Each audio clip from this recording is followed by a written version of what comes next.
By the autumn of 1942, fearless Freddie Warder and his Seawolf had suffered through 5 patrols, all of them haunted by the torpedo problem. Then things got even worse. On his 6th patrol, off Borneo, Warder fired 17 Mark 14 torpedoes with only 2 sinkings. On his return to home base, Warder filed an angry patrol report and got a dressing down from his squadron commander, Captain James Fife. "This," said Fife, "is far below the expected standard of performance." Warder blew up. "The goddamn torpedoes," he cried, "were no damned good. That was the problem." On his 7th patrol in November, Warder decided to have a try at the sort of controlled firing test that Tyrrell Jacobs had attempted. He loaded the Seawolf with a mix of Mark 14s and old Mark 10 torpedoes and proceeded to Davao Gulf off Mindanao in the Philippines. In a small harbour called Talomo Bay, he found an 8,000-ton transport lying at anchor. Warder, seeking a foolproof shot, crept in submerged to 1,400 yards.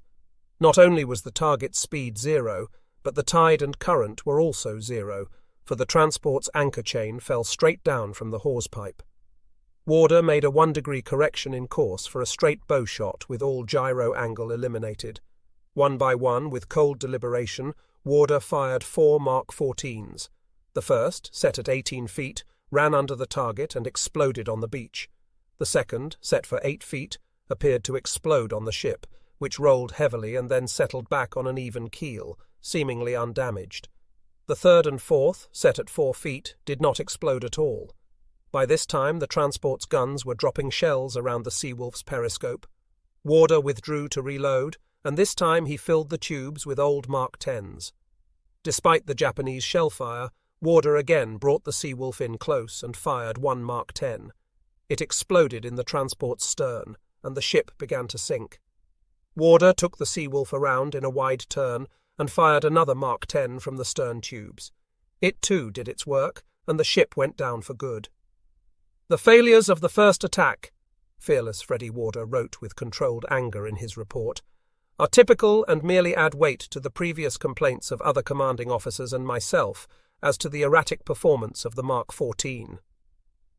During the long, low ebb in the submariner's fortunes, conditions took a turn for the better for the crews of the Asiatic Command, whose boats established residence at Fremantle in March 1942. A month later, Captain John Wilkes was replaced as commander by an officer who was willing to listen to his skipper's complaints. He was Charles Andrews Lockwood, a captain at the time of his assignment, but promoted to rear admiral in May. At the age of 52, Lockwood was a brisk little man, stern in discipline, but endowed with a kindly concern for his men that had earned him the nickname Uncle Charlie. During his career, Lockwood had commanded no fewer than 7 submarines, going back to the primitive and almost self-destructively dangerous gasoline-engine boats of World War I. No other admiral knew as he did the tensions under which submariners work. Arriving in Fremantle, Lockwood was dismayed to discover, as he later wrote, that submarine captains returned from patrol ready to turn in their suits. Lockwood quickly focused his attention on the Mark 14 problem and just as quickly made up his mind. "The boys here have had a rough row to hoe in the last 4 months, he wrote to a Navy friend.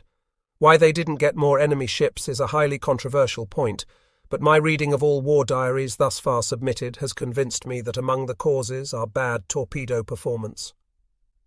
As a first step toward a solution, Lockwood asked the Bureau of Ordnance if it had recently conducted any tests that might indicate whether or not the Mark 14 torpedo was running deeper than its settings specified. Bureau of Ordnance's reply once again blamed any torpedo malfunctions on improper maintenance or procedures by the men in the submarines. Lockwood was annoyed. "I decided," he wrote later, "to take matters into my own hands." He planned a test that Bureau of Ordnance should have conducted years before. Lockwood bought an enormous deep-sea fishing net, 500 feet long, and had it rigged from the surface to the bottom in quiet water outside the harbour at Albany, Australia, south of Perth. The skipjack, now under a new skipper, James Coe, prepared a batch of Mark 14s with dummy warheads, weighted to match live warheads.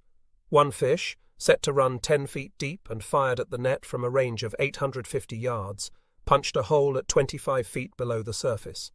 Another torpedo, also set for a 10-foot depth, went through the net at 18 feet. A third, set to run on the surface, sliced the net at 11 feet underwater. Lockwood concluded that he had tracked down the torpedo's flaw and so reported to the Bureau of Ordnance. Bureau of Ordnance responded that no reliable conclusions could be drawn from the skipjack's inadequate tests. Observing proper service protocol, Lockwood suggested that the Bureau make tests of its own. In the meantime, he repeated his experiment with Mark 14s. This time, the Saury, under skipper Leonard S. Muhiney, set 3 Mark 14s to run 10 feet deep and fired them at the net at ranges of 850 to 900 yards.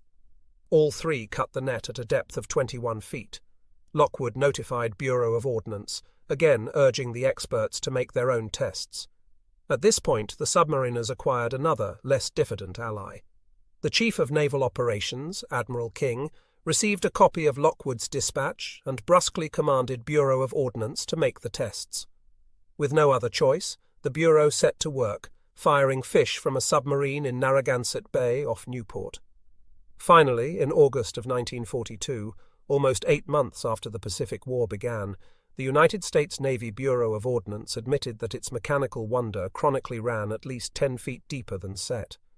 That seemed to settle the question, and the submarine commanders at both Fremantle and Pearl Harbor were instructed to subtract 11 feet from whatever depth setting they chose for an attack. If they wanted a fish to run at 15 feet, for example, they should set it for 4 feet. The magnetic exploder was left untouched. Almost at once, the submarine skippers discovered that correcting the depth settings failed to stop the torpedo's premature explosions. On the contrary, the solution to the depth setting problem actually increased the number of early explosions. By the spring of 1943, these had reached dismaying proportions. Typical was the experience of the Tunny. The submarine was on patrol in the Caroline Islands archipelago when she received a report of a Japanese carrier task group southwest of Truk. The skipper, John Scott, moved to intercept, and the next night, at 10:28, he made radar contact with the group, moving his way at 18 knots. A short time later, he found himself at periscope depth in the middle of the Japanese formation. On one side loomed a big carrier, on the other 2 small carriers steamed in column. Turning the Tunny to the right, Scott fired his 4 stern tubes at the leading small carrier from a close-in range of 880 yards, and moments later fired the 6 forward torpedoes at the big carrier at a range of only 650 yards. To a submarine skipper's mind, it had been a setup to dream about. It was also very nearly a dead loss. Although all 4 stern tube shots and 3 from the forward tubes were heard to explode, only the small carrier was actually hit, and the damage done to her was disappointing. The other torpedoes had blown up short of their targets.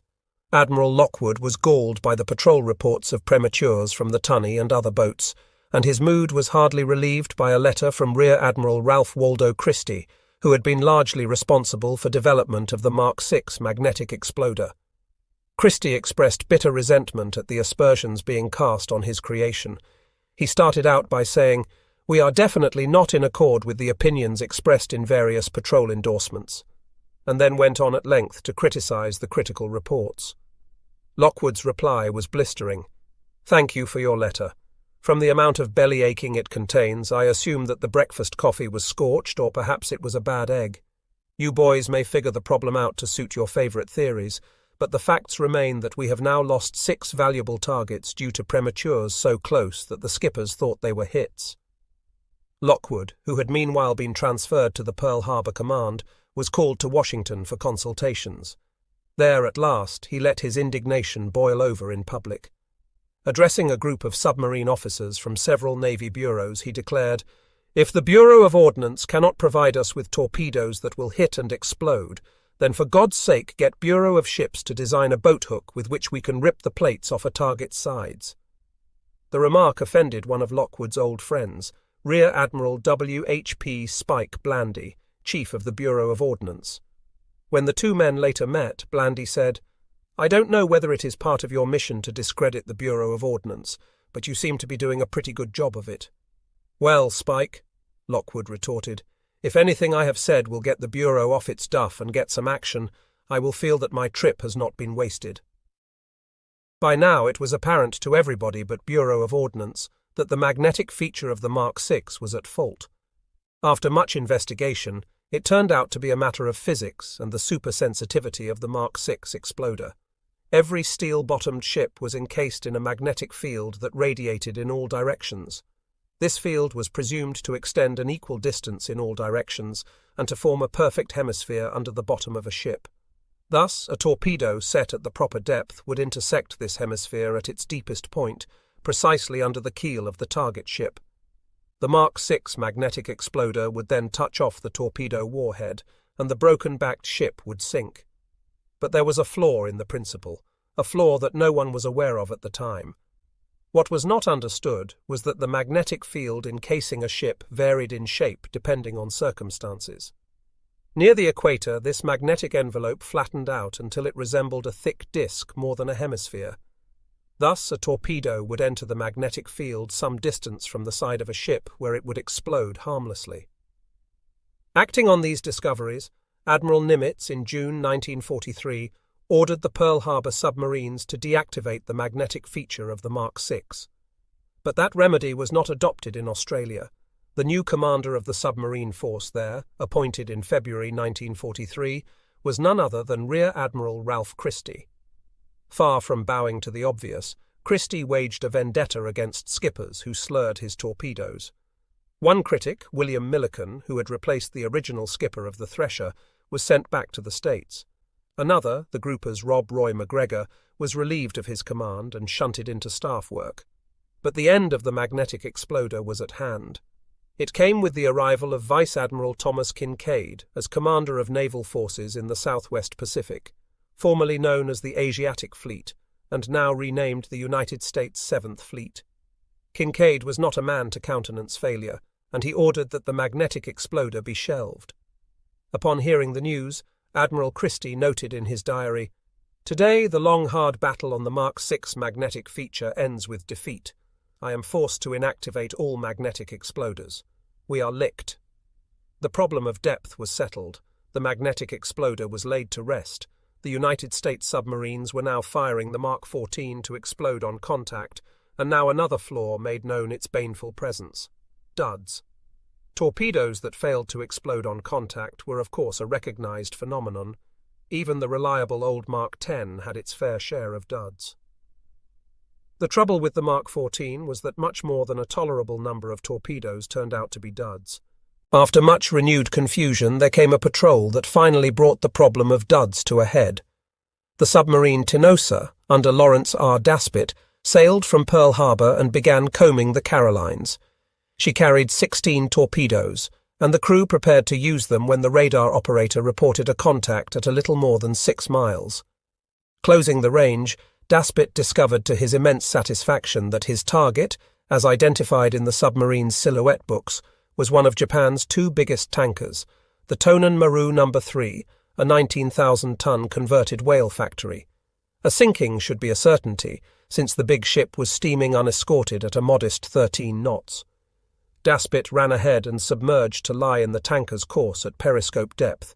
The Japanese ship ploughed on, and when she reached the right position, Daspit fired a spread of 4 torpedoes. At least 2 hit, but failed to explode. Daspit saw geysers of water spout up between foremast and mainmast, and the Tonan Maru continued on her way, apparently undamaged. Daspit fired the remaining 2 fish in the forward tubes. Both hit, and this time there were heavy, solid explosions. The Tonan Maru stopped dead in the water and appeared to settle astern. The Tinosa was now in position to finish her off at leisure. Daspit worked into position squarely on the beam. At only 875 yards, he fired one. It hit, water splashed up to the main deck level, but there was no explosion. Another dud. For the next 90 minutes, Daspit carefully fired one torpedo after another against the Tonan Maru's towering flank at point-blank range. Not a single one exploded. Daspit had fired 15 torpedoes and at least 11, possibly 13, had proved to be duds. He decided to quit, leaving the Tonan Maru very much alive, and took his last torpedo home for study. Back at Pearl, the experts disemboweled the Tinosa's exhibit. They could find nothing wrong. Nevertheless, Admiral Lockwood decided to run another test, one that the Newport station might have tried months or years before. He ordered the firing of live torpedoes, the target being the submerged cliffs at Kahulawe Island. The first dud would be retrieved and examined. The first 2 fish functioned perfectly, exploding on contact. There was some opposition to wasting another $10,000 torpedo, but Lockwood ordered it fired. It was a dud. Then came a ticklish business. A volunteer diver went down through 55 feet of murky water, found the torpedo and shackled a line to its tail. It was worth the risk, for the sunken dud yielded the clue that at long last made it possible to exercise the bedeviled Mark 14. The subsequent autopsy revealed that impact had properly released the firing pin, but that the pin had not travelled far enough and fast enough to strike the primer. Now the only question was why. Lockwood ran another experiment. To approximate the forces at work on a fired torpedo, his technicians fashioned dummy warheads of concrete, fitted them with exploders, and dropped them 90 feet from a cherry-picker crane onto a steel plate. When the warheads hit the plate head-on, 7 out of 10 firing pins failed to do their work. This was the reason that square hits often ended up as duds. But when the plate was tilted 45 degrees, the firing pins in half of the warheads travelled far enough to ensure an explosion. It was a plain case of jamming. The firing pin in a Mark 6 was a mushroom-shaped piece of steel, and its direction of travel ran across the axis of the torpedo. A torpedo hitting square against the side of a ship at its 46-knot speed expended a force about 500 times that of gravity. Lockwood's experts figured that such a square hit imposed about 190 pounds of inertial friction on the firing pin, and the heavy steel pin was incapable of responding fast enough and travelling far enough to set off the primer cap on contact. The cure was ridiculously easy: a lightweight firing pin. Soon, several machine shops at Pearl Harbor were turning out trimmed-down pins. The ideal metal for the job turned out to be the tough steel in the propeller blades of Japanese planes, shot down in their attack of December 7, 1941. And so, the last of the many mysteries of the Mark 6 exploder and the Mark 14 torpedo was finally solved. The first boats to carry thoroughly modified fish reported better than 50% hits and no duds. The Haddock sank 2 ships with 4 hits, the Trigger sent 3 ships down with 8 hits, and the Seahorse made 3 terminations with 7 hits. To the submariners, stealth was a weapon and secrecy a key to survival. A careless newspaper story could do great damage. For example, the mention of a couple of American submarines that had escaped depth charges might suggest to the Japanese that their destroyers were attacking with their depth charges set to explode too close to the surface to be fully effective. In an effort probably intended to bolster public morale at home, Admiral Charles Lockwood recalled later, great pressure was being put on the Navy Department to publish play-by-play accounts of the war. We of the submarines wanted no part of this. To keep the enemy guessing about what became of his ships which never reached port would, I felt, not only wear down his nerves, but would deny him information on which to base changes in his routings or improve his anti-submarine measures. We wanted him to think that his existing methods were highly effective, and that every time he dropped a depth charge, another American submarine went to Davy Jones's locker. American war correspondents, accustomed to accompanying the surface fleets and hearing the exploits of captains and crews, were with rare exceptions denied access to submarines and submariners. It was primarily because of this that the American press gave to the undersea force the name Silent Service. Shrouded thus by anonymity, fighting and sometimes dying in secrecy, imperiled not only by their foes, but by friends who mistook their identity, sticking together in isolation even during their sojourns ashore, the men of the Silent Service formed the tightest of closed societies. Within that tiny world, some men soon loomed larger than life, others were inspired by the occasion of crisis and the presence of danger, and a few won immortality by their manner of dying.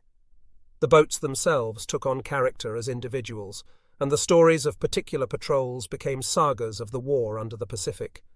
All this was fuel for a spirit that remained unflickering as the United States submarine force, still struggling to improve its faulty torpedoes and tactics, entered its second full year of combat. In January 1943, the Pacific War hung briefly in suspended animation. After the great naval battle at Midway, the Japanese, in tacit admission that their empire had reached its farthest expansion, had turned their energies to the urgent business of strengthening the defences of an island-dotted front that stretched 11,000 miles from Sumatra through the Solomons to the Aleutians. But in a series of vicious surface battles at sea and nightmarish jungle campaigns ashore, American forces had breached the enemy line in two places, Guadalcanal in the southeast Solomons, and some 900 miles to the west, the northeast coast of New Guinea.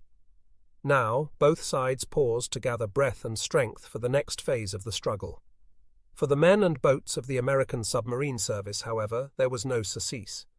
In January, for example, the Growler and the Wahoo slipped out to sea from Brisbane, Australia, which had recently been established as a base. Headed for widely separated destinations, they were commanded by vastly different men. Each of these men would in his own way contribute greatly to the lore and legend of the silent service.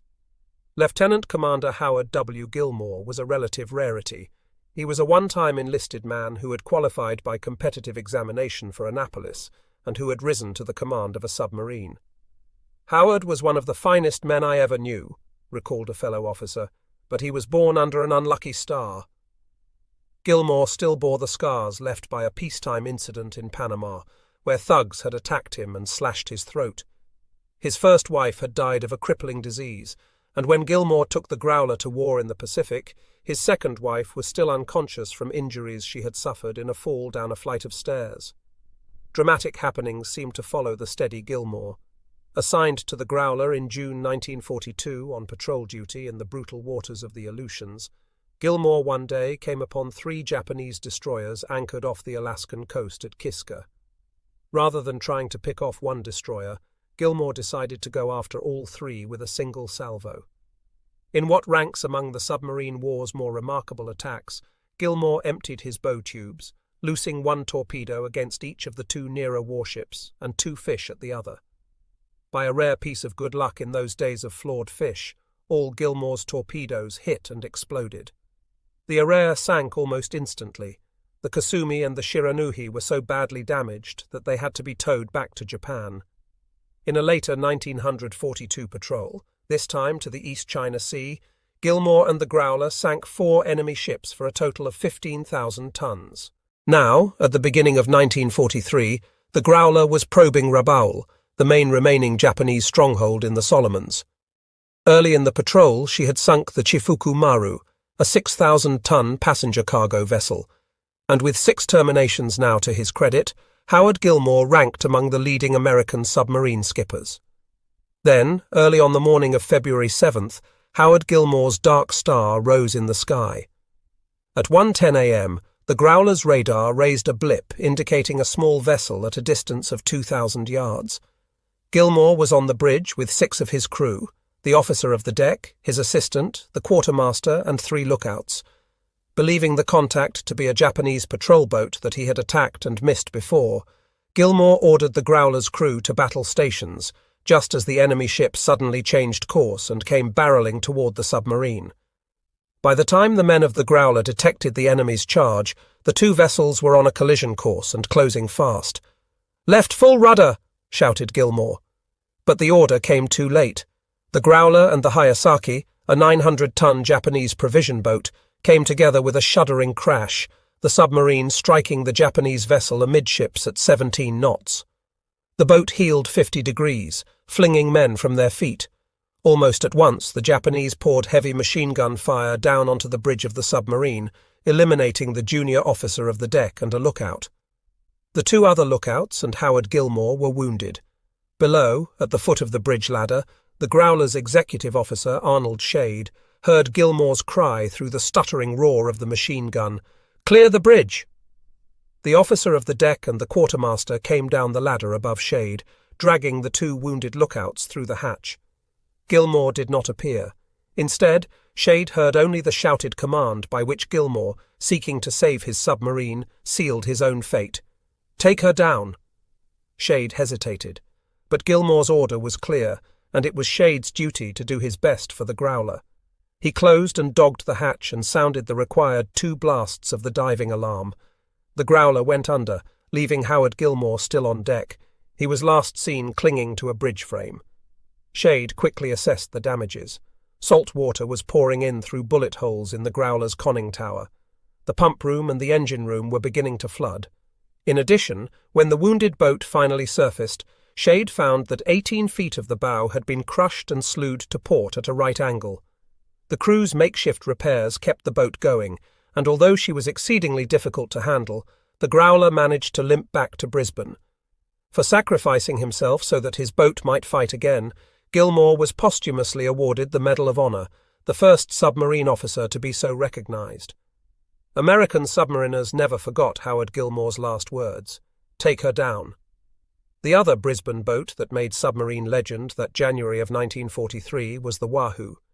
She was a veteran of 2 wartime patrols, both of them disappointing. It had seemed, recalled an officer, as though the Wahoo and her crew had waited in the wrong places at the wrong time like unlucky fishermen. The submarine's first commander had been relieved and replaced by a skipper who, on the basis of his record up to that time, seemed unlikely to improve the fortunes of the Wahoo.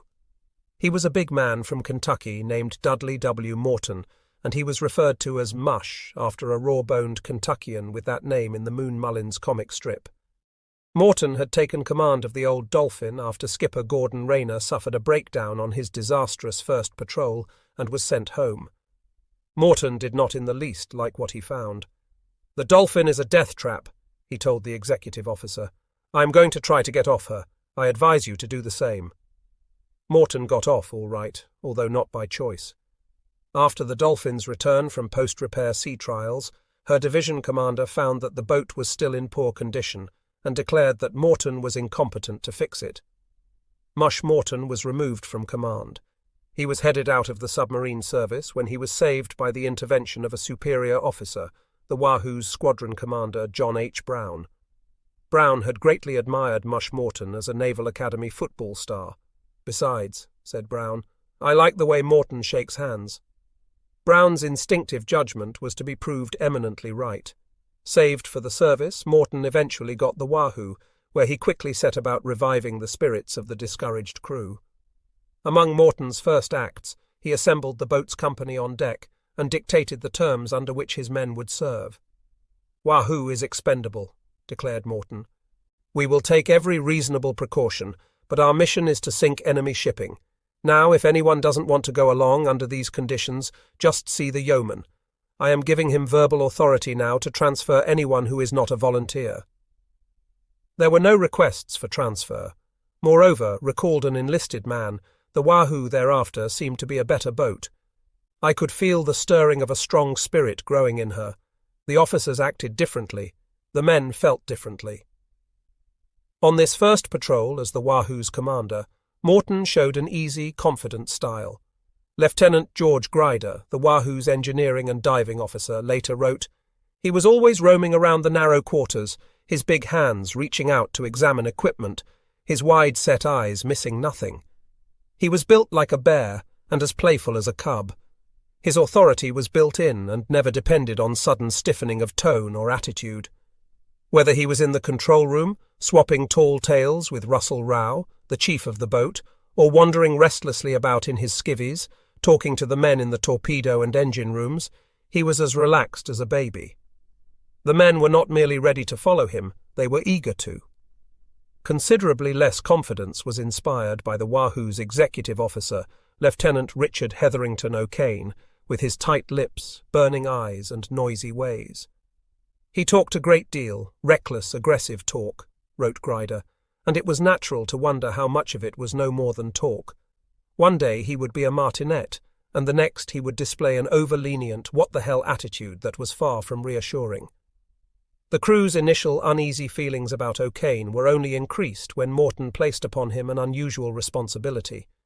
It was Mush Morton's firm conviction that the executive officer, not the skipper, should handle the submarine's periscope. Morton's system, Grider explained, left the skipper in a better position to interpret all factors involved, do a better conning job, and make decisions more dispassionately. Morton's orders were to patrol in the Caroline Islands. On the way to his station, he was to look in at a New Guinea harbour called WWII, where the Japanese reportedly had a supply base. But at the time, American charts of those remote seas and shorelines were rudimentary. and the Wahoo's officers could find no mention whatever of WWII. The problem was solved by a motor machinist's mate, D.C. Keeter, who went to Greider with a high school geography book he had bought in a Brisbane shop. Keeter pointed to a map of the New Guinea coast and asked, "Hey, is that the WWII we are going to?" Using the latitude and longitude references given in Keeter's book, the Wahoo's officers placed WWII at a previously unmarked point on their Navy chart. Then they contrived a blow-up of the area by using an enlarger made from a signal lamp and the lens from George Greider's old Graflex camera. "It might have made a cartographer shudder," Greider later said, "but it was a long way ahead of no chart at all." On the morning of January 24, the Wahoo submerged to periscope depth and crept into WWII harbour with Dick O'Kane taking frequent brief peeks through the periscope. As O'Kane called directions, the Wahoo dodged patrol boats and narrowly avoided a reef. At one point, O'Kane saw a Japanese in a white shirt squatting under a coconut palm. By good fortune, the lookout did not see the boat. After taking the Wahoo 9 miles into the harbour, O'Kane sighted a destroyer, apparently at anchor, and got a bearing. "Down scope!" snapped O'Kane. Morton called the crew to battle stations and ordered the forward torpedo doors to be opened. Then O'Kane flipped his thumbs up to indicate that he wanted one more look. What he saw was the enemy destroyer, now underway, gathering speed and heading out of the harbour. Morton fired 3 torpedoes. All 3 missed, and then the destroyer turned toward the Wahoo. Morton fired another. It missed. Morton fired his next to last forward fish at the narrow onrushing bow. It missed. He fired the last one and yelled, "Take her deep!" The Wahoo went under, her crewmen in a kind of frozen calm. They were trapped, fearful of going too deep. Lacking good charts, they had no way of telling how much water lay under the keel. In the confined harbour, the destroyer had to know precisely where they were. A tremendous explosion shook the submarine. Light bulbs shattered and bits of cork broke away from the bulkheads. It was, the men knew, the first of many depth charges sure to come. "We waited for the second blast," Greider recalled. "Each man lost within himself, looking at objects rather than other men, no eyes meeting." They waited. There was no second blast. 10, 20, then 30 seconds passed, and finally a dazed voice came from the pump room saying, "Geez, maybe we hit him." From the conning tower came Morton's yell of laughter. "Well, by God, maybe we did. Bring her up." At periscope depth, the crew took turns crowding to the eyepiece to watch the destroyer slowly going under, men swarming over deck and rigging. A gun crew was still firing at the Wahoo's periscope as the warship went down. Morton claimed the sinking and received credit for it. However, the Japanese later were able to raise the destroyer and restore her to service, and after a review of Japanese records, the credit was cancelled. For Dick O'Kane, the terrifying experience had been one of fulfillment. Recalled Greider, "It was as if, during all the talkative, boastful months before, he had been lost, seeking his true element, and now it was found. He was calm, terse, and utterly cool. My opinion of him underwent a permanent change.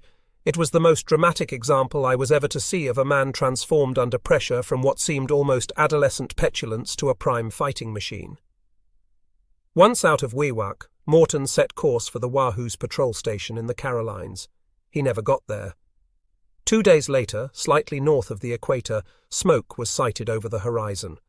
The Wahoo tracked on the surface, submerged to wait, and intercepted what at first appeared to be 2 freighters. Morton fired 4 fish, heard 3 hits, and went deep to reload. When the submarine ascended to periscope depth 4 minutes later, 1 freighter was sinking, and the second, crippled, was steaming slowly toward the submarine, obviously attempting to ram. To O'Kane's surprise, a third ship, a huge transport, came up in the periscope eye only 1,800 yards away. Morton made a quick setup on the transport, fired 3 forward tubes, then turned and fired 1 fish head-on at the oncoming freighter. Then the Wahoo dived to 100 feet.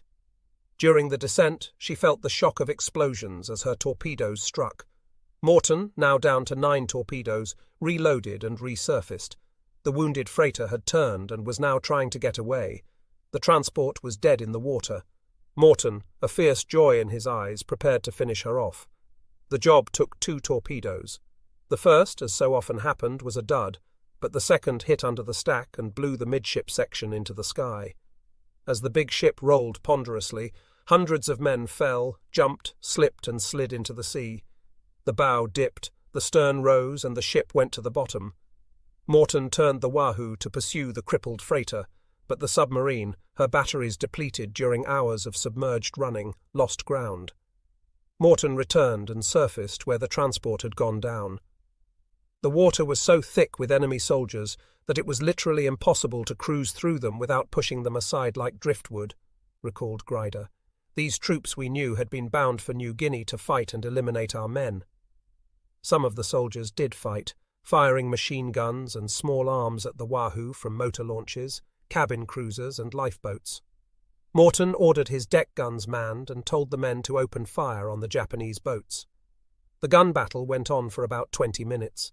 Then Morton quit and set off, still on the surface, in pursuit of the damaged freighter that had managed to get away.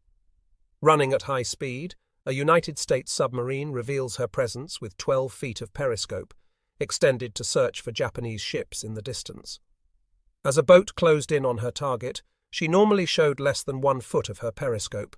The submarine would be all but invisible to enemy lookouts at a distance of about 1,200 yards, the average range at which American skippers fired their torpedoes. He found the ship about sundown, now in company with a tanker. The Wahoo fired 3 torpedoes at the tanker, scoring at least 1 hit. That left the Wahoo with only 4 torpedoes, all aft. The 2 enemy ships were still trying to get away, zigzagging wildly. At last, Morton solved the pattern of the tanker's zigs and hit her with 2 torpedoes. The freighter continued to evade the submarine until a searchlight, probably from still another Japanese ship, suddenly appeared on the horizon. Evidently thinking help was on the way, the freighter's captain stopped zigging and headed straight for the light. Morton fired his last 2 torpedoes at long range. Within moments, both fish hit, and the freighter, dying swiftly after its day-long struggle for survival, sank at last. That night, Morton got off a laconic report that he had sunk an entire convoy of 4 enemy ships. Admiral Lockwood sent a reply, "Come on home, Mush. Your picture's on the piano." When the Wahoo returned to the submarine base at Pearl Harbor, she flaunted a broom lashed to her mast, symbolic of her clean sweep. 2 weeks later, she was out once more, heading for the Yellow Sea between Korea and the coast of China. She returned early in April, once again out of torpedoes, and once again displaying a broom. She had sunk 9 ships in 10 days, and Admiral Lockwood began calling her the one-boat Wolfpack. O'Kane and Greider, moving up in rank toward commands of their own, were transferred to other boats. In October 1943, only 10 months after Mush Morton's meteoric career on the Wahoo had begun, it ended. On October 5, the Japanese news agency Domei announced the loss of the 8,000-ton transport Konron Maru, with all 544 men aboard, to a submarine off the west coast of Honshu, where Morton was patrolling. Morton did not report the sinking. No word ever came from the Wahoo, and the United States Navy never learned her fate, whether she was lost to some unrecorded enemy action or perished in a tragedy at sea. As 1943 wore on, the submarine force, fortified by the success of such men as Morton, grew steadily bolder. Night attacks on the surface became the preferred tactic. One version of the tactic was named after a football play, the end around. In the maneuver, the submarine would run past the target on a parallel course but out of sight, and lie in wait for the victim to come up within range. This move was made possible by the fleet boat's high surface speed, up to 21 knots in a newer submarine. This was considerably faster than most merchantmen could steam, and faster than many warships usually cruised. The great advantage, of course, was that once the boat had reached her ambush position ahead of the target, the skipper could line up a perfect shot at his leisure. Often a single fish perfectly placed sent the enemy to the bottom. Along with new techniques, the submariners were getting new tools. One of them was the so-called SJ radar, which supplemented the outmoded SD model. The SJ's beam was more powerful, and therefore its range was greater. In addition, its parabolic reflector antenna was beamed for surface vessels, not for aircraft as that of the SD had been.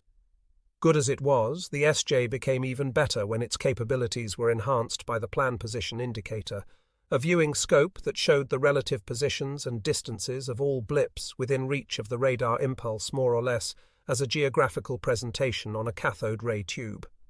If, for example, the submarine found herself near a convoy, the skipper could see the disposition and the relative sizes of all enemy units, and he could select his targets with an almost godlike omniscience. Another attack aid that underwent steady refinement was the target bearing transmitter. In earlier days, the only way for a skipper on the bridge to advise the plotting crew in the conning tower of the bearing of a target was to yell this intelligence down the hatch. Finding the bearing was doubly difficult in the dark, and some skippers, particularly on the ill-equipped old S-boats, tried to make do with a crude arrangement of brads nailed around the circumference of a pylorus, or bearing circle. To use the device, a captain would sight the darker blob of darkness that was his target, then feel out the bearing by running his fingers around the circle of brads. The target-bearing transmitter was a vast improvement. The mechanism consisted of a pair of powerful night binoculars fixed to a rotating base, whose bearing was continuously and automatically transmitted to a repeater in the conning tower. The captain on the bridge would press a button located on the base of the binoculars, signifying that he had focused on the target. The operator of the torpedo data computer would then enter the exact bearing, and the torpedo data computer would calculate the proper firing angle and automatically feed the information into the directional gyro mechanism in the torpedo itself. When the submarine was underwater, the bearing was read off the periscope. Another device, the bathythermograph, made life in a combat submarine safer. The submariners had known for a long time that 2 layers of water might differ sharply in temperature, and that this phenomenon would bend or even reflect sound waves, thereby throwing off an enemy's echo-ranging sonar gear. Therefore, it was distinctly beneficial to find and get below a layer of water that was either colder or warmer than the one above it. The bathythermograph provided the necessary information. It permanently registered on a graph the degrees of temperature changes and the depths at which they occurred. In so doing, it pointed out possible thermal hiding places for skippers and their submarines. Some of the submarines in the Pacific were seriously handicapped by engines of a type that had never worked satisfactorily. The flaw in the HOR engine, which was manufactured by the Hoover-Owens-Rentschler Company, an American subsidiary of a German firm, lay in its gear train. The gear wheel teeth constantly broke, causing wild vibrations that eventually knocked out the engine. Far better engines made by General Motors and Fairbanks Morse had long been coming into service, but a few of the Hoover-Owens-Rentschlers, the submariners, had come to call the engines by a phonetic nickname describing an ancient profession, still remained. One of the last submarines equipped with Hoover-Owens-Rentschler engines made an outstanding patrol in spite of their usual malfunctioning. The boat was the Gernard, and her mission began in June of 1943 under Charles Herbert Andrews. Hardly had the Gernard left Pearl Harbor to patrol the Palaus when the gears on her Hoover-Owens-Rentschler engines began to strip. Andrews probably should have returned to port for repairs, but he kept the boat going, for he had something to prove to himself. Andrews was a small man, only 5 feet 4 inches tall. "When I was a little kid," he said, "I was considered a sissy. I was the only boy in a house with 3 older sisters. My mother dressed me in velvet pants and Buster Brown collars." As a consequence, when he found himself going into combat many years later, I felt a strong drive to carry my own weight. After reaching the Palace, Andrews enjoyed playing a sort of silent tag with the Japanese destroyers that moved in and out of the harbour entrances. He would surface to taunt them, then dive to elude them. By this method, recalled Andrews, I worked up a little contempt for them. One morning, while Andrews was playing his dangerous game near a lagoon entrance at 90 feet, the Gernard was rocked by 2 depth charges. "It was a hell of a blast," Andrews said later. "They went off under us, blowing us upward with a terrific up angle." The Gernard was in imminent danger of broaching. "Flood everything!" shouted the executive officer. "Flood! Get her down!" The submarine refused to respond properly. The blasts had knocked out electrical connections, and with them automatic control over the diving planes. There were manual controls, but the heavy wheels were spinning so wildly that no one could handle them. When the engineering officer, a 225-pounder, tried to grapple with the wheel for the bow planes, he was hurled across the control room and knocked unconscious. Andrews, desperately trying to lower the bow, sent 50 men rushing to the forward torpedo room, an uphill climb as the boat lay. "That did it," he later reported. "We started down like a rock." Now the nature of peril was reversed. The Gernard was diving at a steep angle and going fast into dangerous depths. Andrews ordered Executive Officer Robert E. Ward to get the men back out of the torpedo room and send them aft. The gasping crewmen climbed to the stern, and the Gernard again overreacted. With the bow now pointing up steeply, the depth gauge in the control room showed 495 feet. Andrews estimated the aft torpedo room must be nearly 530 feet down, and in imminent peril of being crushed by the immense pressure of water outside. The Gernard was sorely in need of a saviour, and at this critical moment one came to her rescue. He was an electrician, Chief W.F. Fritsch, and he came up with an inspired improvisation to supply power to the submarine's useless diving planes. Lacking any other tool at the moment, Fritsch grabbed a wet toothbrush and shoved it between two severed electrical connections. Current flowed. The planes worked again, and the Gernard at last righted herself. Somehow, making further patchwork repairs as best they could, Andrews and his Gernard submariners lasted out the depth charge attack. Soon after her time of greatest crisis, the Gernard came up and sighted a Japanese convoy emerging from a lagoon. Andrews attacked in the face of numerous escorts. He hit 2 freighters and a destroyer and believed that all 3 sank. With the remaining escorts charging, Andrews prudently took the Gernard deep. Even as the submarine endured depth charges, her crew worked to reload. But only 3 forward tubes were ready when Andrews impatiently rose to periscope depth, and to his delight saw a Japanese aircraft carrier standing out of the harbour. "I was surprised," Andrews said later, "because the Japanese knew we were sitting right out there." The Gernard fired the 3 forward fish at 1,800 yards, then swung around and let go a torpedo from the stern. Andrews thought he had got 2 solid hits, and when he put the periscope up again, he saw the carrier dead in the water, listing and smoking. Escorts saved the damaged carrier by preventing the Gernard from attacking again. Without further mischance, the Gernard returned to Pearl Harbor. Andrews received a Navy Cross for what his division commander called one of the finest, most aggressive first patrols on record. Chief Fritsch got a Silver Star for his expert use of the toothbrush, and best of all, the submarine base commanders scheduled the Gernard to receive new engines in place of her troublesome Hawes. By July of 1943, the only major tract of enemy water still unmolested by United States submarines was the Sea of Japan, between the home islands and the Asian mainland.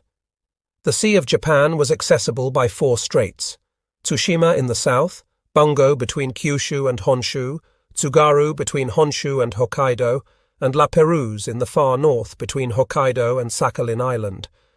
Admiral Lockwood had long cast an enterprising eye on the Sea of Japan, reasoning that its protected waterways must certainly be used by enemy ships galore.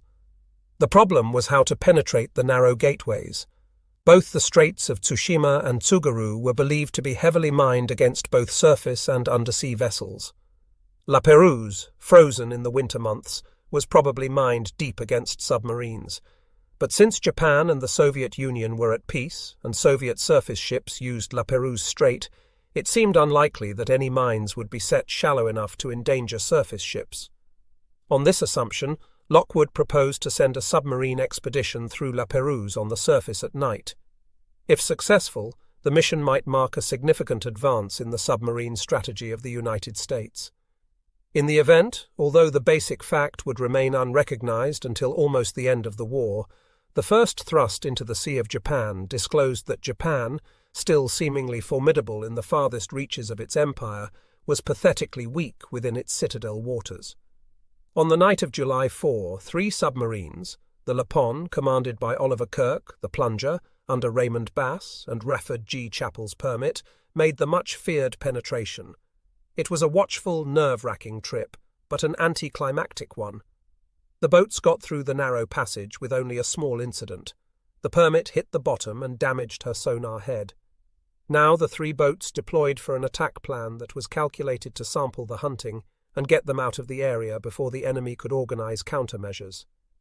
The Lapon peeled off from the little group and moved toward the southern end of the Sea of Japan. To give her time to reach her position, the Permit and the Plunger were to hold their fire in northern waters until midnight of July 7th. At that point, the 3 boats would commence hunting, and after exactly 96 hours, bolt for the exit. While waiting for the Lapon to reach station, the Permit and the Plunger saw numerous targets, invitingly lighted up and steaming along without zigzagging. The crews looked forward to a turkey shoot, but when the appointed attack time arrived, the Japanese shipping, for no discernible reason, had virtually vanished. The Lapon, far to the south, was plagued by fog and radar malfunctions. She saw little and got nothing. The Plunger sank a small freighter. The Permit got a merchant ship, but while surfacing after the attack, she had an accident. A huge wave flooded the conning tower and control room and wrecked the SJ radar. Thereafter, the boat was electronically blind, and she sank only one more small vessel. The short hunting season drew to a close, and the 3 boats headed for the exit. The journey was uneventful for the Lapon and the Plunger, but as the Permit made her way out on the surface, she fired several shots from her 4-inch deck gun at what Chappell took to be a Japanese picket boat. His gunners soon scored a hit, at which point the ship broke out a white flag. Chappell brought the submarine alongside the sinking vessel and discovered to his consternation that he had an international crisis on his hands. He had been shelling a Soviet trawler. 1 man was dead and another dying. There were 5 women in the crew and they had shrapnel wounds. Chappell took aboard 13 passengers, including the dying man, and once out of the strait, radioed headquarters for permission to land them on Soviet soil. Admiral Lockwood, fearing Soviet reprisal, ordered Chappell to take his guests to Dutch Harbor in Alaska.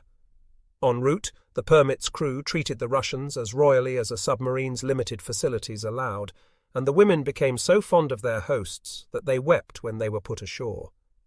As for the Russian captain, he gratefully reported to his government that he had been attacked by an unidentified submarine, and that the Permit had come nobly to the rescue. The material results of the first American foray into the Sea of Japan were meagre indeed, but a trail had been blazed into a rich hunting ground. It would later be exploited to the full.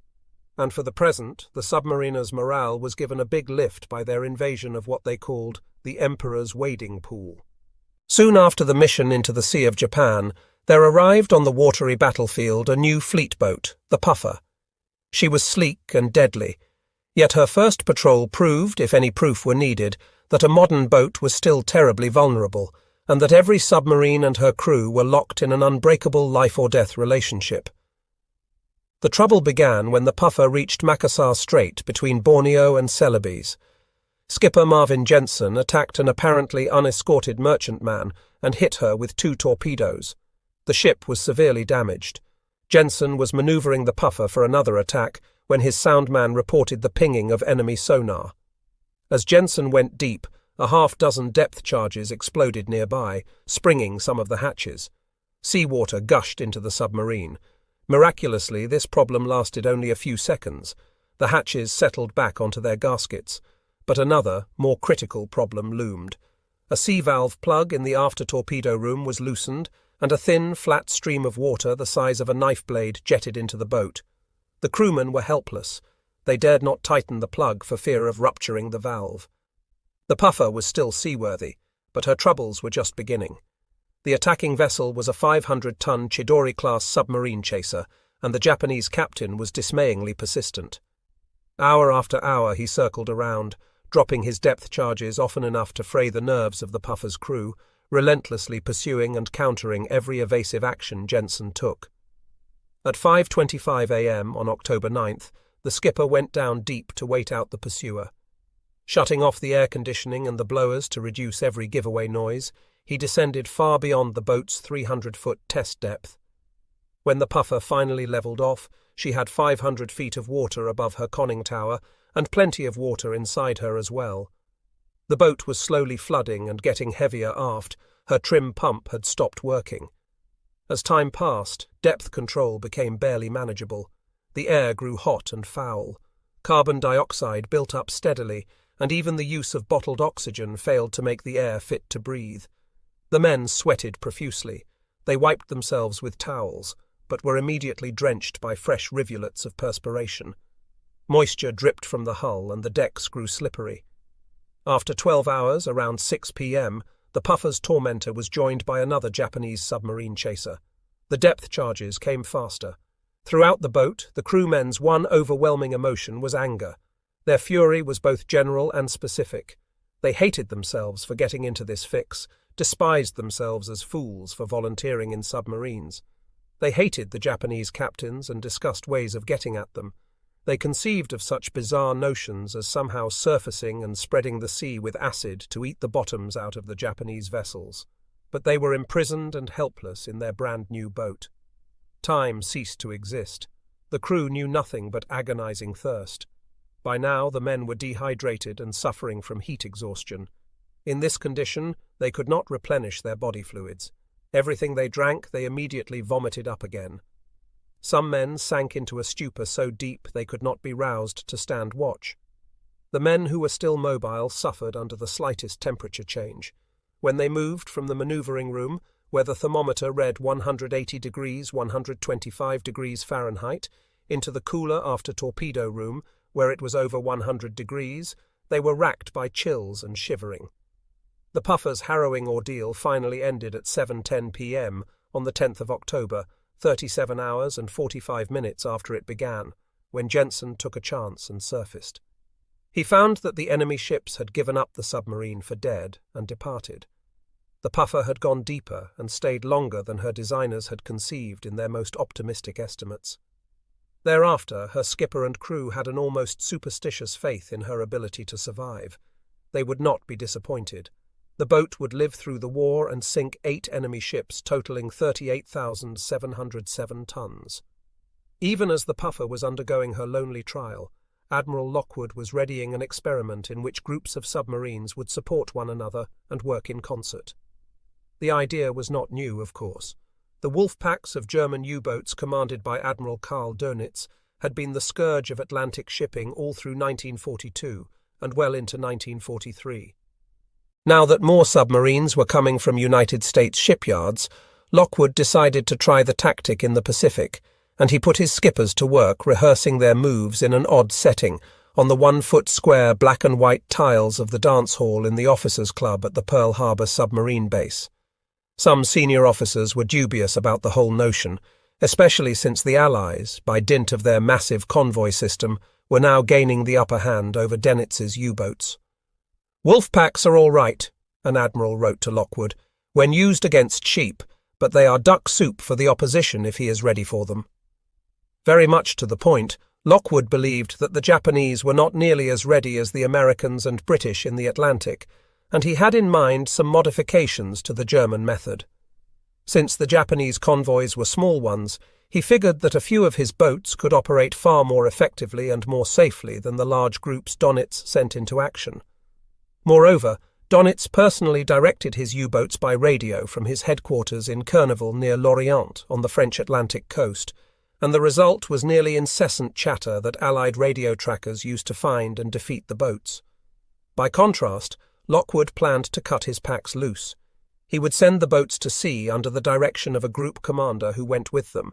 They would communicate only by short-range radio, and sparingly at that. Unlike the U-boats, the American submarines would attack one at a time, thereby reducing the possibility of hitting one another. After one boat was done, she would drop back while the others were attacking Seriatim, and would stand ready to pick off cripples. The submariners soon learned that wolfpacking was more difficult at sea than on a dance floor. Under the overall command of Captain Charles Momsen, the first group of boats, the Zero, the Shad and the Greyback, went to the East China Sea near Okinawa, where they fanned out to seek a likely target for a coordinated attack. They were hampered, however, by their reluctance to use their radios, and in their first efforts each submarine wound up attacking without coordination.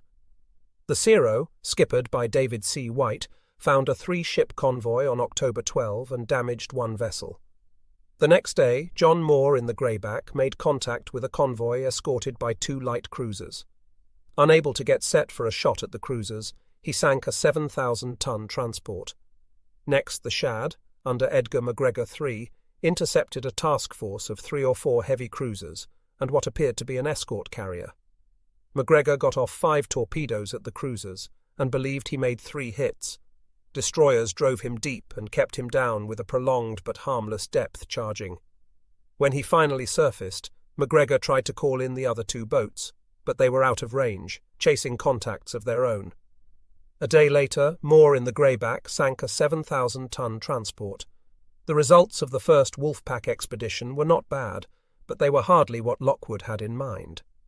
5 days later, in something that more closely approximated a real Wolfpack attack, the Greyback and the Shad made a simultaneous attack on an unescorted 4-ship convoy. Both boats, however, unwittingly fired fish at the same ship. The Fuji Maru, a 9,100-ton transport, was the hapless victim of overkill, and each boat later received official credit for half a sinking. A second Wolfpack made up of Samuel D. Dealey's Harder, the Snook under Charles Treble, and the Pargo, commanded by Lan Eddy, set out in late October for the Marianas, where they hoped to interdict Japanese shipping during the invasion of Tarawa. The pack commander, who sailed in the Pargo, was fearless Freddie Warder, whose earlier heroics had won him a post on Lockwood's staff. For Warder, Treble and Eddy, the cruise produced some exceedingly confused and worrisome days. For Dealey, it was the journey in which he came into his own. A member of a wealthy Texas family, Dealey had been considered something of a Navy dilettante. He had flunked out of the Naval Academy, somehow managed to get back in, and finally graduated in 1930. Shunted from one dreary peacetime job to another, he had often talked about quitting the Navy. Shortly before the attack on Pearl Harbor, he was given command of the S-20, a toothless old boat that would never see combat. Finally, he was transferred to the Harder. On his only previous war patrol, he had sunk just 1 Japanese ship in 7 attacks before returning to Pearl with an engine out of commission. Now, Dealey and the Harder tasted the Wolfpack's first blood. On November 12, Dealey fired 3 torpedoes at a small freighter. Later the same night, he surfaced and sank one of the freighter's small escorts with gunfire. After a week without contacts for the pack, the Harder scored again. The target she picked up was a convoy of 3 big freighters and 3 escorts. Before attacking, Dealey radioed the course of the convoy to his mates in the Snook and the Pargo, but in his haste, he neglected to transmit another piece of vital information. "Received enemy's true bearing from Harder," Treble wrote in the Snook's log, which was worthless as we did not know Harder's movements during the last 3 hours. Operating on his own, Dealey shot 10 fish into the convoy and counted 7 hits. 1 freighter sank, 1 was damaged so badly that she later went down, and 1 got away. As the Japanese escorts raced down the torpedo tracks bent on vengeance, Dealey took his boat down. Nearby, but still unable to locate the battle, Treble noted, "Heard depth charges or torpedoes all morning. This was the most frustrated I have ever felt. On the surface, at full speed, hearing explosions, and we could not make contact." The Japanese depth charges, Dealey counted 64 of them, kept the Harder down until nightfall. Then Dealey surfaced to chase the freighter he had missed. 3 hours later, he found her but had trouble sinking her. Though he did not realize it at first, his remaining Mark 14 torpedoes came from an old batch that had been manufactured before the causes of their malfunction had been corrected. Dealey had to fire 7 fish to make the 2 hits that stopped the enemy ship dead in the water. Dealey was now down to 4 torpedoes, and he was determined to use them all if necessary to put the damaged ship under.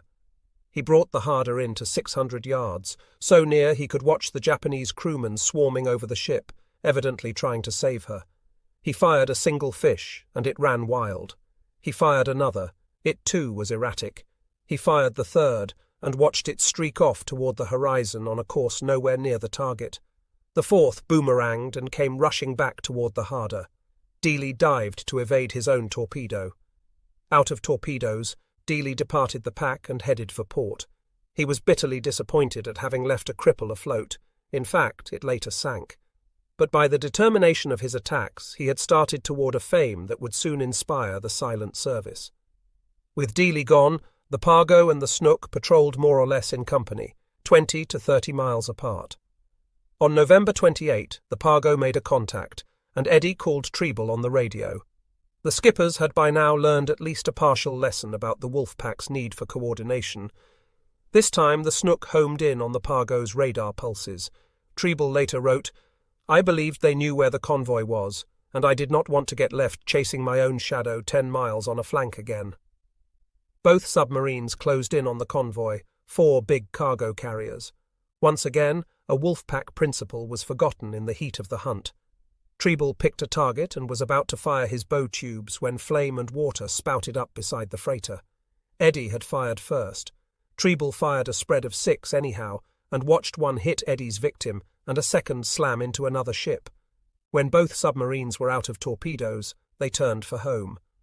There, each boat was credited with 2 ships sunk and 2 damaged. In spite of that pleasing result, wolfpacking was clearly an art that the Americans had yet to perfect. But the first patrols, however confused and confusing they might have been, were at least a start, and within a few months' time American wolfpacks, using improved techniques, would be working against the Japanese with devastating effect. Samuel Dealey, as it turned out, had been among the last skippers to be frustrated by a wholesale batch of bad torpedoes. Of course, the many modifications now being built into the Mark 14s were no guarantee of perfect performance. There would always be some faulty fish that was only to be expected in a delicate weapon doing rugged duty. For the most part, however, the torpedoes behaved admirably from that time on. If the men of the United States submarine force did their part, the torpedoes would bring down their prey. On November 30, shortly after United States Marines landed on Tarawa, 3 Japanese carriers, the Zuiho, the Unyo, and the Chuyo, sorted from Truk and headed home to Japan. In Pearl Harbor, the codebreakers picked up news of the departure, and Admiral Lockwood put out an alert to United States submarines in the area. Among those receiving the message was the Sailfish, a boat with a notorious history. Originally named the Squalus, she had been training near the Isle of Shoals off Hampton, New Hampshire in May 1939, when the lid on her main induction line failed to close during a dive. The Squalus sank and lay helpless beneath 240 feet of water. But a sister boat, the Sculpin, located her on the bottom, and a diving bell known as the McCann Rescue Chamber was brought out and clamped onto the hatches of the Squalus 2 torpedo rooms. 33 men were saved, but 23 perished. Now, 4 years later, the Squalus refloated, refurbished, and renamed the Sailfish, lay under the sea off the coast of Japan, awaiting enemy carriers. On the evening of December 3, skipper Robert Ward, formerly the executive officer of the Gernard, took the Sailfish to the surface, where he found weather conditions that could scarcely have been worse. The Sailfish was in the middle of a winter typhoon, with mountainous seas, gale-force winds, and visibility that varied from nothing to 500 yards. The seas were so rough that the submarine was not able to make more than 12 knots on the surface. In a way, the typhoon was a boon, since the weather was as bad for the enemy as it was for the Sailfish. The Japanese carrier commander, evidently doubting that a submarine could attack in such a sea, had permitted his big ships to cease zigzagging. At 12 minutes before midnight, the Sailfish got a major radar contact 9,500 yards distant. Ward, certain that his boat could not be seen in that wild sea, closed in on the surface to 2,100 yards, and at 12 minutes past midnight fired 4 fish from the forward tubes. As he swung the boat to port to bring her stern tubes to bear, Ward heard his 1st and 4th torpedoes hit. Then he took the boat down into quiet water to reload. 2 depth charges exploded nearby, and then, farther away, 19 more. Around 2 a.m. the Sailfish surfaced again in the wild night. The radar scope showed blips in several directions. A big one, presumably the unidentified ship Ward had already damaged, was circling slowly, as if hurt. At 5:50 a.m., Ward made an entry in the log. Morning twilight and visibility improving fast. Rain has stopped, but bridge is still shipping water. Targets tracking with speed varying from 1 to 3 knots, range 3,500 yards. With visibility improving so rapidly, must fire soon. 2 minutes later, he fired 3 forward tubes at 3,200 yards, a fairly long shot. But he both heard and saw 2 of the torpedoes hit, although in the raging sea he still could not identify the nature of his target. the Japanese vessel began firing with a dozen guns, and the sailfish dived once more. At 7:48 a.m. she was up again, and now, for the first time, Ward got a look at his victim. "Finally see something," he wrote in his log. "Aircraft carrier, range about 10,000 yards, dead in the water, nothing else in sight." A few minutes later, Ward wrote, "Am passing carrier down port side, range 1,500 yards. He has many planes on deck forward and enough people on deck aft to populate a fair-sized village." At 9:40 a.m., after carefully working himself into position, Ward fired 3 more torpedoes at 1,700 yards and heard 2 of them hit. Although I had the periscope up anticipating the pleasure of watching the hits, depth control was so lousy that we were at 60 feet when the torpedoes hit, and all I could see when the scope was out of the waves was a sky full of tracers being shot up into the air from the carrier's bearing.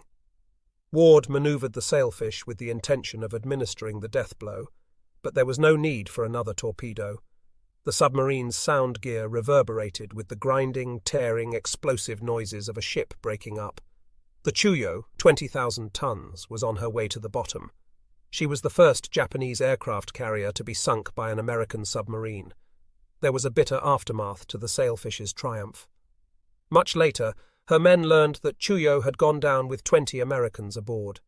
They had been taken prisoner 2 weeks earlier when an American submarine was sunk by a Japanese destroyer in the Gilberts. That submarine was the Sculpin, the same boat that had, back in 1939, rescued the Squalus, now the sailfish. The year, one of learning, of testing, of perseverance and promise, was nearing an end. But one more fancy prize remained to cap the submarine fleet's progress. Late in December, the codebreakers flashed word that the 68,000-ton battleship Yamato, along with her twin sister the Musashi, the biggest warships afloat, had put to sea from Japan.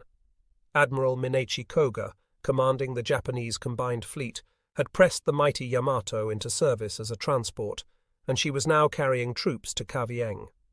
Among the American submarines that answered the call was the Skate, on patrol off the north side of Truk. Her commander, Eugene McKinney, was convinced that he would never see the monster.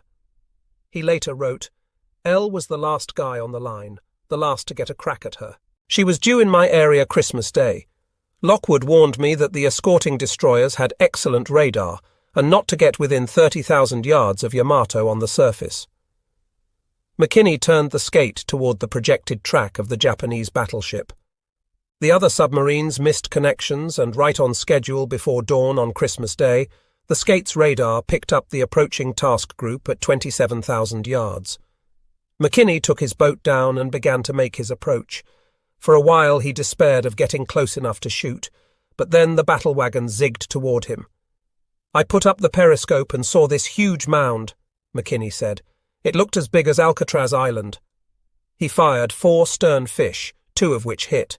The Yamato did not sink, but she was damaged badly enough to abort her mission and had to be laid up for repairs for 6 months. McKinney got off a coded radio report, carefully saying only that he had damaged a ship.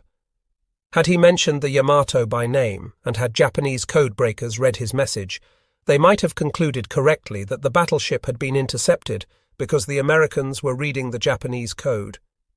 "When I got back to Pearl Harbor," McKinney recalled, "Lockwood raised holy hell with me."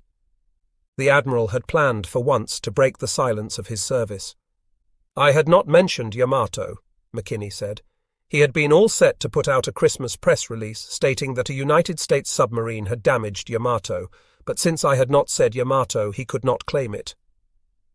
By the end of 1943, United States submarines had gone on about 350 patrols, and, for the expenditure of 3,979 torpedoes, had sunk 335 ships with a total tonnage of 1.5 million. At the time, they were credited with higher totals, but post-war accounting and a review of Japanese records reduced the figures. That record would soon improve dramatically, but it was better by far than the record of 1942, and, by an order of magnitude, it outmatched the performance of Japanese submarines. In fact, though the Americans could hardly know it, they had already won the war under the Pacific. "Captain, you put us into position and we will blow her out of the sea." This confident assurance, spoken by a torpedo man aboard a United States submarine in the Pacific, captured the essence of what made a war patrol's successful expert teamwork by about 80 crewmen secure in the knowledge of their specialized jobs. Teamwork and one thing more. Tenacity, a skipper said. Tenacity in pursuit of the enemy. Stay with him till he is on the bottom. Indeed, it took determination to patrol for several weeks, as many a submarine did, before finding an enemy ship to shoot at. The chase, when there was one, followed a fairly standardized ritual. It usually began while the submarine was cruising on the surface. The crew was galvanized by a lookout who spotted smoke on the horizon, or by a radar operator who reported a blip on his screen. At the skipper's command, the tracking team in the control room and the operator of the torpedo data computer in the conning tower began plotting the enemy's speed and course from the ranges and bearings the skipper supplied. The torpedo data computer added in the boat's speed and course, and automatically computed and set the proper angle of fire on the torpedo's controlling gyroscopes. The angle of fire changed with every deviation in the course of both the submarine and the target, which began zigzagging as soon as it spotted the attacker. The skipper, angling the boat to intersect the target's course, slowly closed the gap. The process, according to one skipper, was like a slow-motion football game. The enemy ship was an open field runner, and once the submarine got into a good position, her torpedo made the tackle. As the submarine approached her target, the crewmen fell silent. Even though 20 miles or more might separate them from the target at first, they concentrated with deadly intensity on the complex problems of preparing for the attack. But they also thought ahead, especially those crews who had not sighted a target for weeks, to the instant when they would fire their first fish at the target. "There is no better morale booster," said a veteran skipper, "than the sound of your own torpedo exploding against an enemy ship." Etched with tension, the members of a tracking team plot the course of their Japanese target so that the submarine can close in for the termination. Well after the initial contact, a pursuing submarine often discovered that the distant smoke or radar blip was not a single enemy ship, but a tight convoy of several vessels. The telephone talker, standing at Q the skipper's side, relayed this information to other talkers who repeated the words to crewmen in all parts of the boat. The sound men, bent over their sonar gear, listened for the slow thump, thump, thump of freighters' propellers, which they could distinguish from the rapid swish, swish, swish of an escorting destroyer's screws. On learning of an escort, the skipper would keep a sharp eye on the radar scope so that he could plan his approach to avoid the destroyer. Then the skipper ordered, "Take her down," and the talker alerted the crew. As the boat submerged, the order "Battle Stations" was passed quietly through the boat, sending everyone to his post. As the submarine closed in on the target, the report came to the skipper, "All stations manned and ready." The chase, which often lasted for hours and sometimes for days, climaxed as the submarine finally reached the captain's chosen attack position. An instant before firing the torpedoes, the skipper took a last look through the sea-splashed periscope, placed its hairline sight on the middle of target, and gave the command, "Bearing, mark." Then the torpedo data computer operator pressed a button that locked the last-minute bearing of the enemy ship into the torpedo data computer, which in turn automatically set the final firing angle on the torpedo. "Set," responded the torpedo data computer operator. "Fire." At this command, the torpedo officer at the firing panel in the conning tower hit the plunger that sent the torpedo off with a jolting whoosh. The submarine shuddered as compressed air forced the fish out of the tube. Seawater immediately flooded back into the tube, and the diving officer then had to angle the boat's bowplanes down to maintain an even keel. Other torpedoes followed, each aimed at a different section of the same target. The sonar operator tracked the course of the fired fish. "All hot, straight and normal," he said, indicating that each torpedo was speeding on its programmed course. The quartermaster counted the seconds as the torpedo raced toward the target at a speed of 46 knots. 53, 54, 55, 56. The crewmen waited with bated breath. Then, whoosh, a hit. The explosion sent shock waves through the submarine's hull. On virtually every attack, the crewmen in the bowels of the boat missed the satisfaction of viewing the result of their handiwork. Even the skipper often missed the spectacle. After observing the first hit, He usually dived the boat to escape pursuit. But the crewmen could hear, through the sound gear and the hull, their victim's death agony, the grating sounds of twisting and rupturing steel. It was cause for rejoicing, but also a warning that the submarine could meet the same fate.